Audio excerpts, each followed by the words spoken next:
Picture this, it's 7:30 a.m. in downtown Chicago. Michael Lawson, 42, stands before his office window on the 37th floor, the city sprawling beneath him like a living circuit board. In 2 hours, he'll present a strategy that could reshape his company's future and his career. Yet despite weeks of preparation, his mind is a battlefield of doubt. What if the board sees through me? What if I freeze? What if this is the day they finally realize I don't belong here? This cascade of negative thoughts isn't unique to Michael.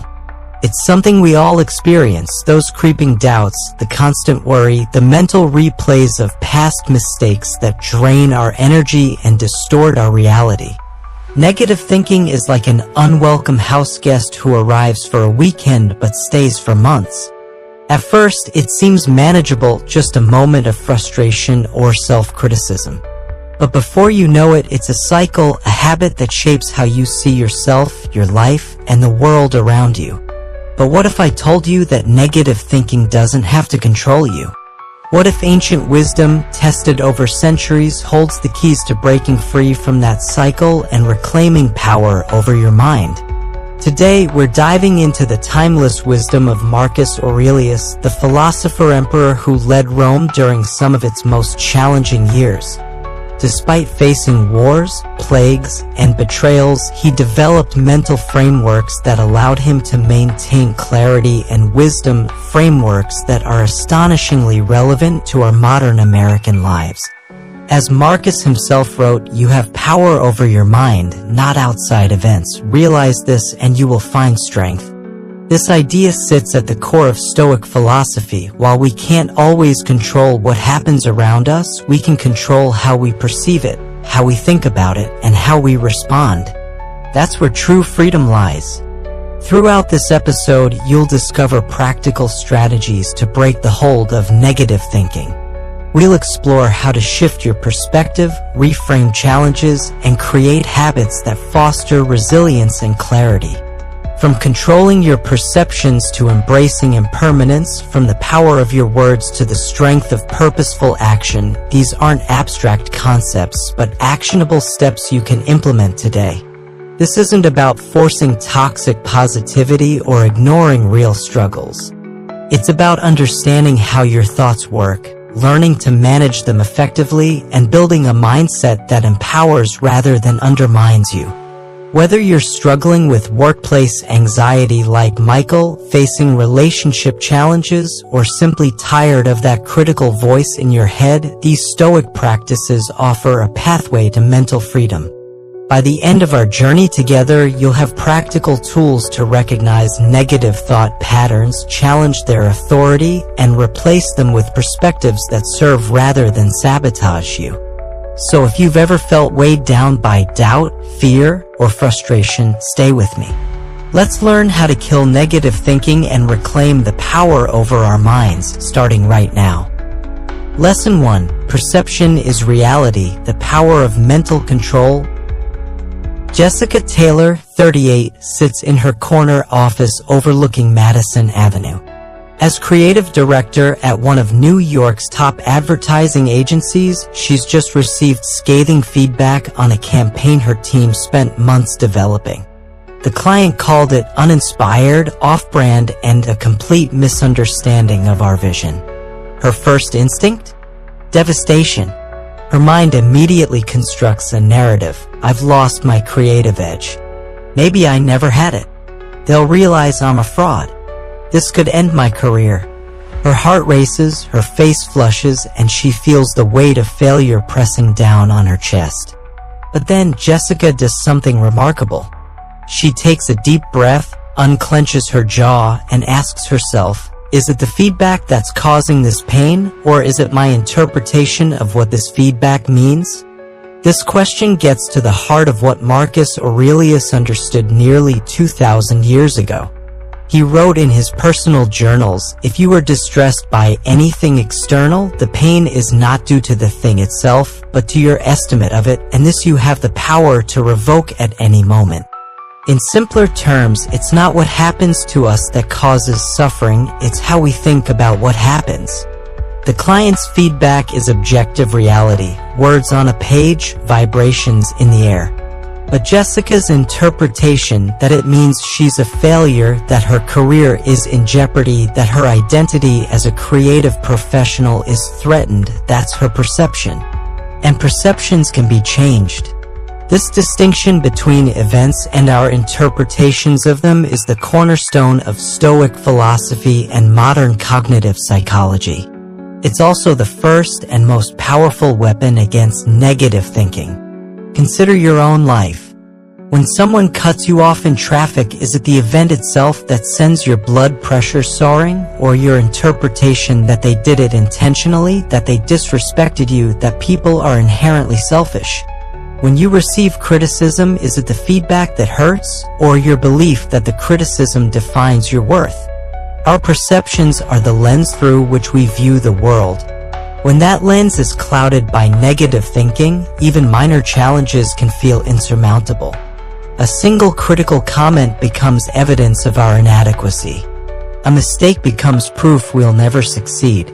A setback becomes confirmation that we're doomed to failure. But this lens isn't fixed. We can clean it, adjust it, even replace it entirely. Back in her office, Jessica begins this process. First, she creates distance between herself and her thoughts. Instead of thinking, "I'm a failure," she notices, "I'm having the thought that I'm a failure." This subtle shift is powerful. It recognizes that thoughts are events in our consciousness, not statements of fact or identity. Next, she challenges her interpretation. Is one negative client response really evidence that she's lost her creative edge? Haven't there been dozens of successful campaigns? Didn't the client approve 3 other projects just last month? By examining the evidence, she realizes her interpretation isn't aligned with the full reality. Finally, Jessica reframes the situation. What if this feedback isn't a judgment of her worth but an opportunity to better understand the client's vision? What if this failure is actually a chance to demonstrate her team's resilience and adaptability? What if the best creative work comes from this kind of iteration and refinement? As Marcus Aurelius advised, choose not to be harmed and you won't feel harmed. Don't feel harmed and you haven't been. This concept is what psychologists today call cognitive reappraisal, the conscious reevaluation of a situation to change its emotional impact. Research has consistently shown that this skill is associated with greater psychological well-being, reduced anxiety, and increased resilience to stress. What Marcus Aurelius discovered through philosophical reflection, modern science has confirmed through rigorous study. Consider another example. Tom, a 45-year-old sales director in Boston, loses a major account he's been nurturing for months. His immediate perception: this is a disaster. I've wasted months of work. My numbers will be down and everyone will see I'm not cut out for this role. This interpretation triggers a cascade of negative emotions: shame, anxiety, despair.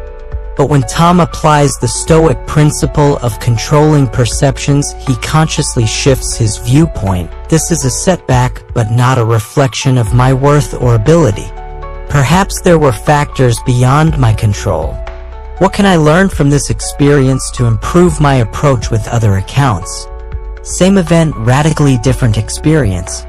Epictetus, another Stoic philosopher, reinforced this idea when he wrote, "Make the best use of what is in your power and take the rest as it happens." Some things are up to us and some things are not up to us. This distinction, focusing on what we can control, our perceptions rather than what we cannot, external events, is essential for breaking free from negative thinking. This doesn't mean ignoring reality or plastering a fake smile over genuine challenges. Jessica still has a dissatisfied client. The campaign still needs reworking. There will still be difficult conversations and long hours ahead. But by changing her perception, she transforms an existential threat into a solvable problem, paralyzing anxiety into productive focus. To begin mastering your perceptions, practice these 3 steps. First, awareness. Pay attention to the thoughts that arise when you face challenges or criticism.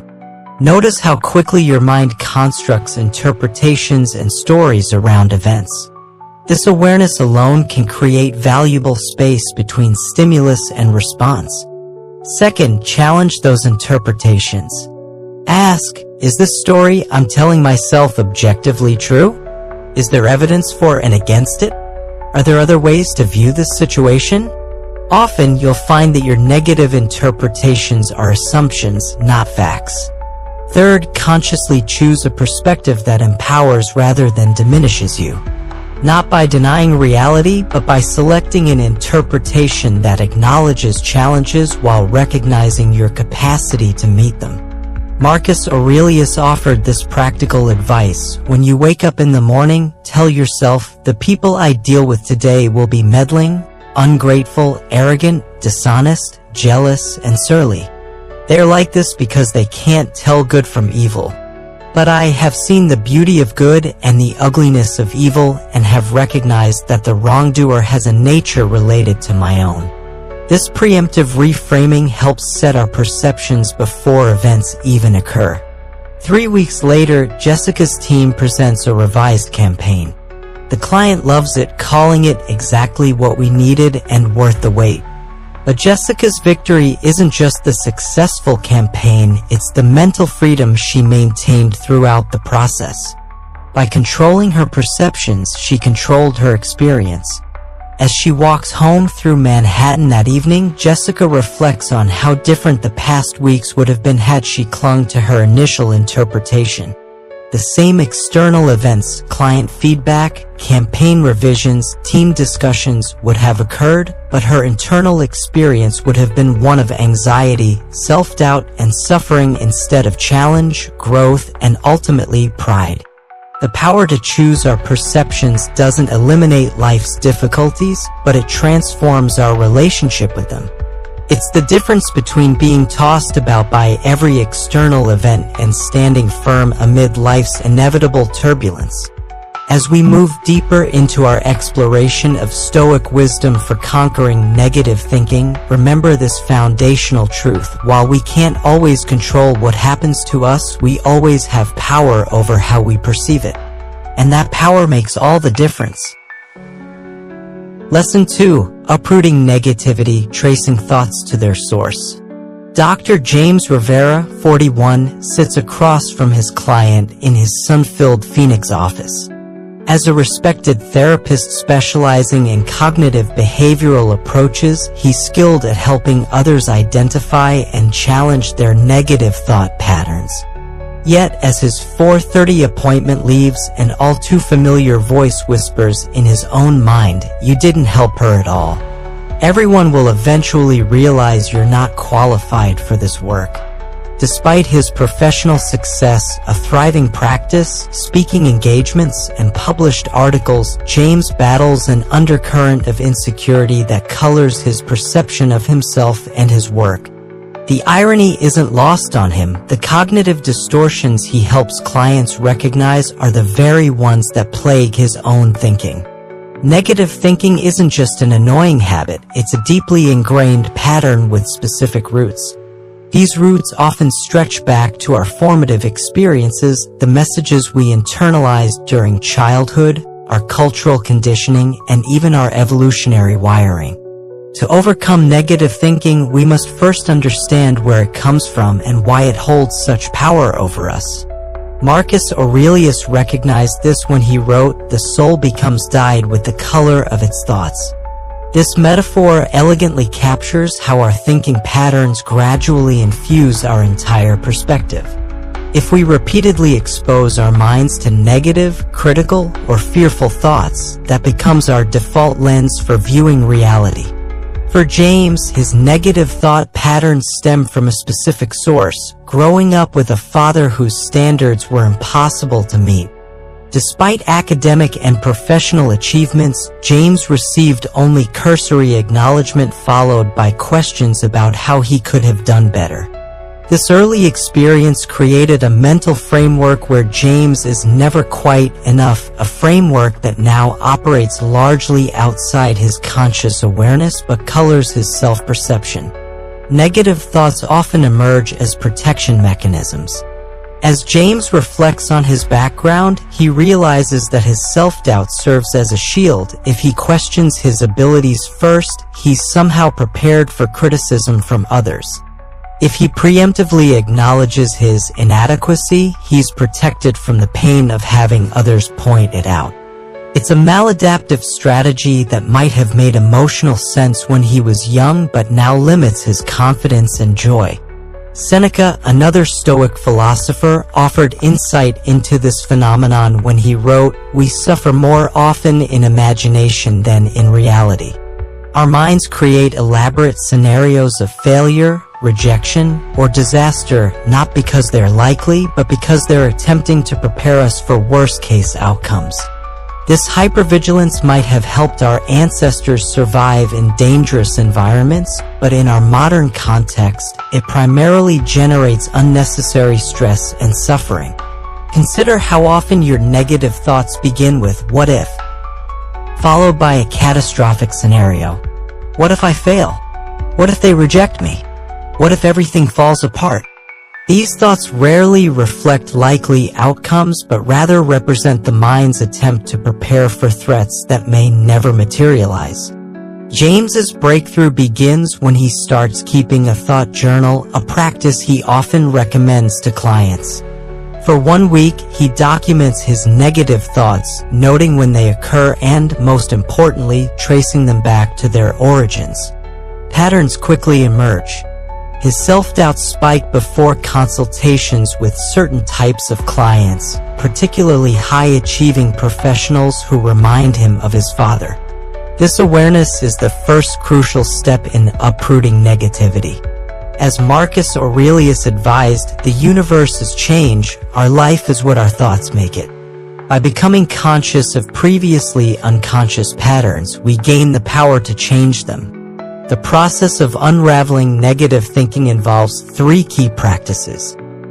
First, identification.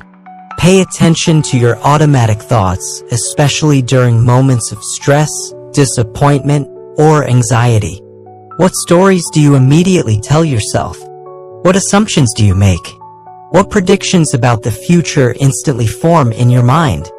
Simply noticing these patterns without judgment begins the process of disempowerment. Second, investigation. Once you've identified a negative thought, examine its origins. Ask yourself, where did I learn to think this way? What experiences shaped this belief? Is this my authentic perspective, or one I've inherited from others? Is this thought protecting me from something I fear? Often, you'll discover that beliefs you take as truth are actually interpretations formed during times of vulnerability. Third, challenge and replacement. After understanding the source of negative thinking, you can begin to question its validity and usefulness. Is there evidence that contradicts this belief? How has this thought pattern served or limited me? What alternative perspective might be more accurate or helpful?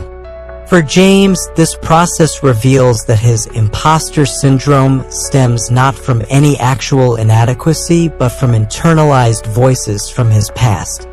The belief that he's not enough isn't objective reality, but a story he learned long ago and continues to tell himself. Marcus Aurelius reminds us, our life is what our thoughts make it. With this understanding, James begins consciously challenging his negative self-talk. When the familiar "you're not qualified" thought arises, he doesn't fight it or shame himself for having it. Instead, he acknowledges, there's that thought again, the one I learned from constantly trying to meet impossible standards. It's an old pattern, not the truth about my capabilities. He then intentionally replaces this thought with evidence-based alternatives. I've successfully helped hundreds of clients. I regularly receive positive feedback. My training and experience have prepared me well for this work. Rebecca, a 37-year-old software engineer in Pittsburgh, goes through a similar process of uprooting negativity. Whenever she faces coding challenges, she immediately thinks, I'm going to fail at this. Everyone will see I don't belong in tech. Through reflection, she traces this pattern to being one of few women in her computer science classes, where male classmates and professors sometimes questioned her abilities. Understanding this root allows her to recognize these thoughts not as truth but as echoes from a specific context that no longer defines her reality. The process of uprooting negative thinking is rarely a one-time event. These thought patterns have created deep neural pathways in our brains, well-traveled routes that our minds naturally follow. Creating new pathways requires consistent practice, self-compassion, and patience. As Epictetus wisely noted, make it your study then to confront every harsh impression with the words, "You are but an impression and not at all what you seem to be." By understanding the roots of our negative thinking, we gain the perspective needed to loosen its grip. We realize that many of our most painful thought patterns are not inevitable truths but conditioned responses that we have the power to change. With awareness, investigation, and consistent practice, we can gradually transform the color with which our souls are dyed, from the dark hues of negativity to the clearer, brighter tones of a more balanced perspective. Lesson 3. Mental Renovation, Building a Stronger Mind. Catherine West, 42, stares at her computer screen in her Houston apartment, the harsh blue light illuminating her face as midnight approaches. As a structural engineer, she's always prided herself on precision and competence. But 3 months ago, she was passed over for a promotion at her firm, a position she'd been working toward for years. Since then, her mind has been running an endless loop of self-criticism. I'm not creative enough, she tells herself. I'm too rigid. I've wasted years at this company. At my age, I should be further along in my career. These thoughts have become so familiar that Catherine no longer questions them. They feel like the truth and unchangeable reality that defines her worth and potential. But what if these thoughts are just habits? What if the mind, like a house, can be renovated, outdated structures torn down, new ones built in their place? Negative thinking patterns are like old wallpaper. Once they're up, we stop noticing them. They fade into the background of our consciousness, influencing how we feel and act without our awareness. Yet the mind is remarkably adaptable. Just as it learned these patterns, it can unlearn them and adopt new ones. This process of replacing harmful thoughts with empowering ones is what it means to renew your mind. Marcus Aurelius understood this when he wrote, "The happiness of your life depends upon the quality of your thoughts." Our mental patterns create our experienced reality. Change the patterns, change the experience. The science of neuroplasticity confirms what the Stoics intuited. Our brains physically change based on how we use them. When we repeatedly think certain thoughts, we strengthen the neural pathways associated with them, making those thought patterns more automatic. The good news is that we can deliberately create new pathways through consistent practice. Catherine's journey toward mental renovation begins when she realizes a profound truth. She doesn't have to accept every thought that crosses her mind. Just because a thought appears doesn't mean it's true, helpful, or worth her attention. This realization comes during a weekend workshop on professional development. The speaker asks participants to write down their most persistent negative beliefs about themselves. Catherine writes her familiar script, "I'm not creative enough. I'm too rigid." Then comes the pivotal question, what evidence do you have that contradicts these beliefs? Catherine pauses. Evidence? She's never considered looking for evidence against her negative thoughts. They've always felt so obviously true that questioning them seemed pointless. But as she reflects, counterexamples begin to surface. There was the complex foundation design she developed for the Children's Hospital, a solution her colleagues called innovative. There was her reputation for finding elegant solutions to structural challenges within tight constraints. There was the junior engineer who told her, "I've learned more from you in 6 months than in my entire graduate program." For the first time, Catherine considers that her negative self-assessment might not be the complete picture or even an accurate one.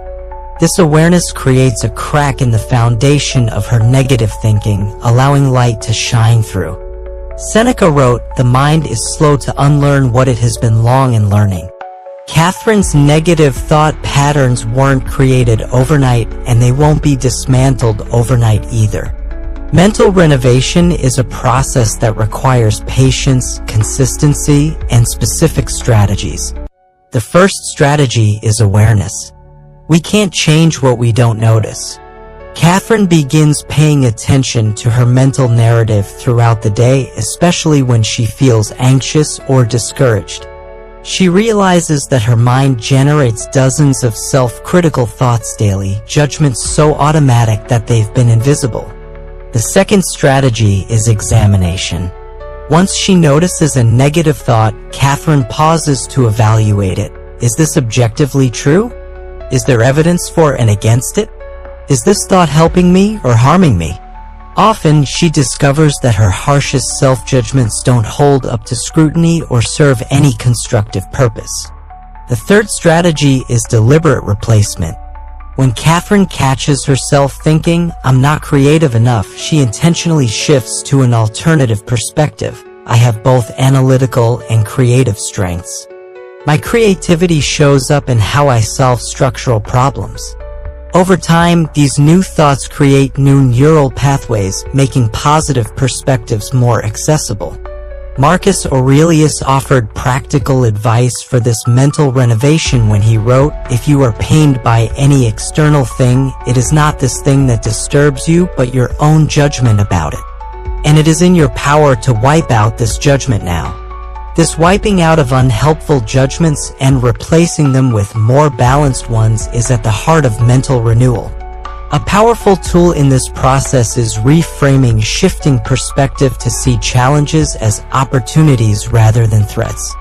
When Catherine reflects on being passed over for promotion, she gradually shifts from seeing it as evidence of her inadequacy to viewing it as a chance to reassess her career path. Perhaps there are other firms where her skills would be better valued. Perhaps there are specializations within engineering that would be more fulfilling. What initially felt like a devastating setback slowly transforms into a catalyst for positive change. Another essential practice is gratitude. Our minds have a negativity bias, an evolutionary tendency to focus on problems and threats rather than on what's going well. Gratitude consciously counteracts this bias by directing attention to the positive aspects of our lives. Catherine begins ending each day by noting 3 things she's grateful for: small victories, moments of connection, or simple pleasures she might otherwise overlook. James, 53, a high school teacher in Minneapolis, employs similar strategies to renovate his thinking. After receiving critical student evaluations, his mind immediately jumped to, "I'm a terrible teacher. I should quit." Through deliberate practice, he learns to reframe, "Some students are struggling with my teaching style. How can I adapt to reach them better while maintaining what works for others?" This shift from catastrophizing to problem-solving transforms not only his emotional experience but also his effectiveness in the classroom. Epictetus reminds us, "It's not what happens to you, but how you react to it that matters." Mental renovation isn't about denying reality or pretending everything is perfect.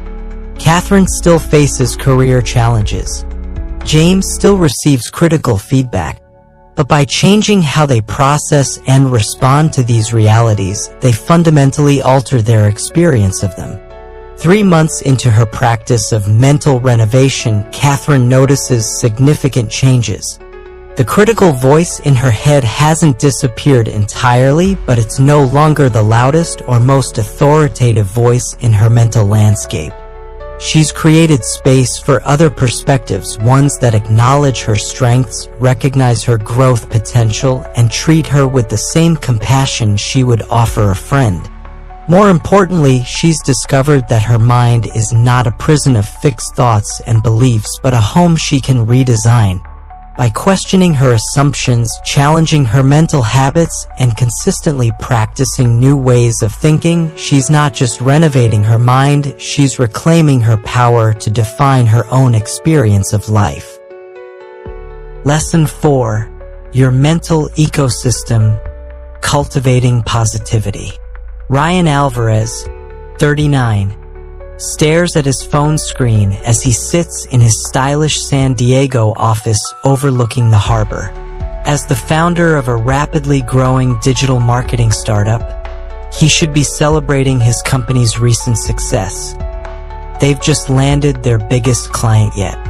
Instead, he's scrolling through Instagram, comparing himself to competitors who seem to be growing faster, innovating more brilliantly, and living more impressively. With each swipe, his mood darkens. By the time he sets his phone down, the victory that had him elated this morning feels hollow. His mind buzzes with thoughts of inadequacy. We're falling behind. Everyone else is doing better. It's only a matter of time before our clients realize they should go elsewhere.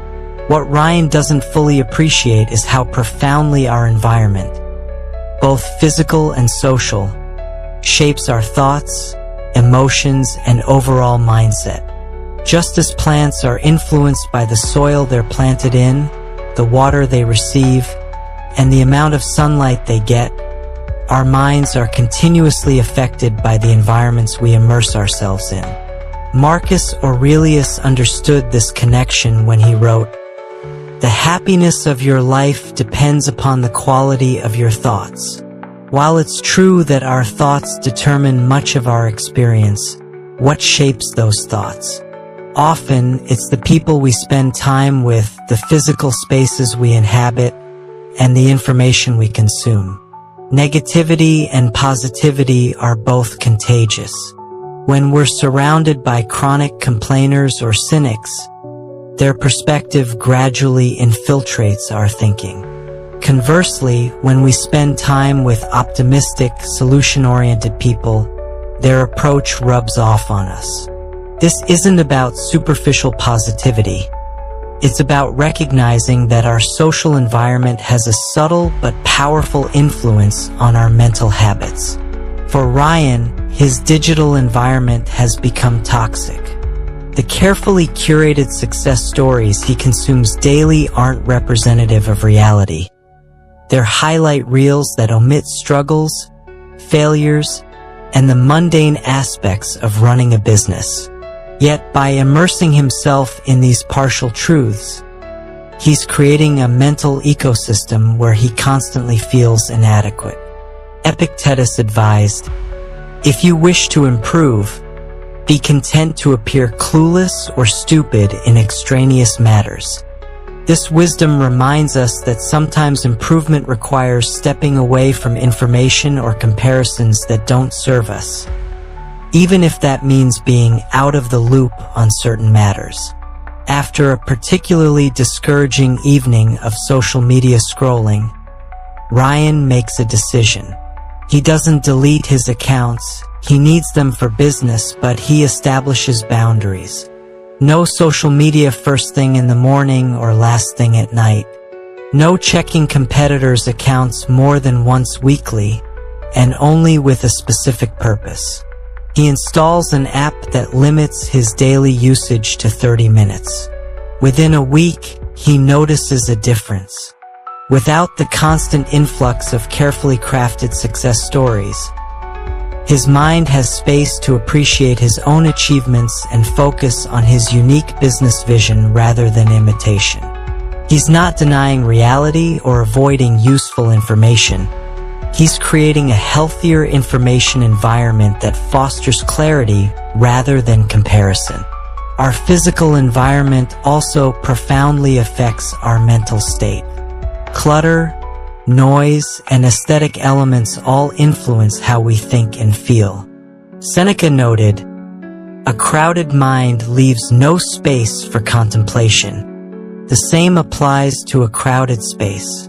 Amanda, 47, a customer service manager in Cleveland, transforms her home office from a chaotic dumping ground for household papers and projects into a calm, organized workspace with plants, good lighting, and minimal distractions. The impact on her work focus and mental clarity is immediate.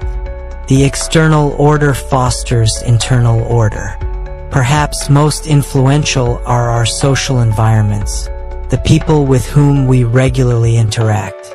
Jim Rohn famously said that we are the average of the 5 people we spend the most time with. The Stoics would likely agree, recognizing that human beings naturally mirror and absorb the attitudes, beliefs, and behaviors of those around them. Ryan faces this reality when he realizes that one of his business partners, Devin, has become increasingly negative. Every opportunity is met with why it won't work, every challenge is catastrophized, and every competitor's success is framed as their own failure. After several frustrated months, Ryan initiates a difficult conversation about how this mindset is affecting the company culture. "I value your critical thinking," Ryan tells him, "but we need to balance identification of problems with creation of solutions. The team is becoming afraid to bring new ideas because they expect immediate criticism." This conversation doesn't immediately change Devin's approach, but it establishes a boundary around how negativity can express itself in their working relationship. Ryan also begins spending more one-on-one time with his other partner, Sophia, whose pragmatic optimism helps balance his perspective.